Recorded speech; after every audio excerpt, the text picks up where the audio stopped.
Back to MTG Grinders. We're round 4, game 2 here with Pat. And Pat and Jin.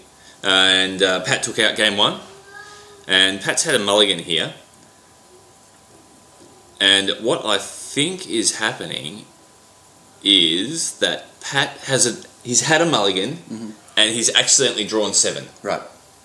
And Jin's just taking a look at how many cards here. Yep.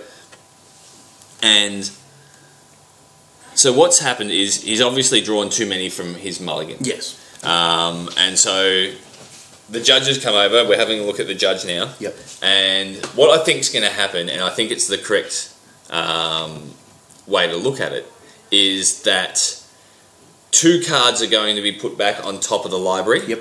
He's going to have, 2 cards are going to be shuffled back in, because otherwise he should know the top of his library. Yep. He gets to look at those 5, yep. And from there he makes a judgment call from there. Yep. The library is being shuffled, so he doesn't know what 2 cards have been drawn. That's exactly correct. And he gets to decide if he wants to take a mulligan yes. from those 5 cards. That's right. His correct draw should have been 6, but because he drew 7, he goes to 5. Forced mulligan to 5, that's correct. It's a tough situation for Pat. It's a mistake. It's a mistake. It's an honest mistake, and I can say it's an honest mistake because I did exactly the same thing in the day. I have made a very good habit of when I draw my 7 is to go 4-3, and so I have 7 cards. Yep.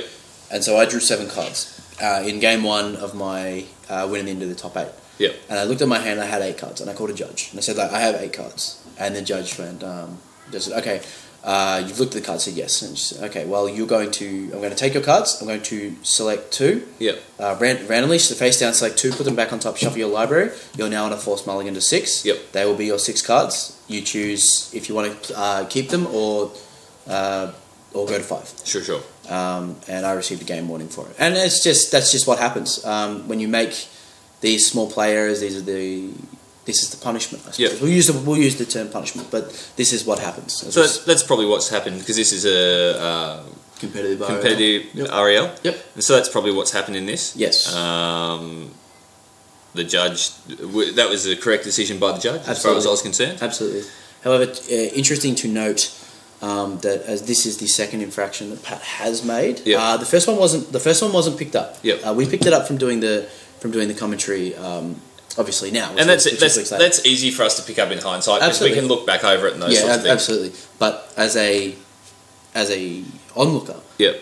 2 infractions like this could serve as a game loss. Sure. And this would serve Jin automatically winning this round and going to game 3. Yep. We do see Pat locked out of white, and this game could be over very quickly as we see Jin speed things up.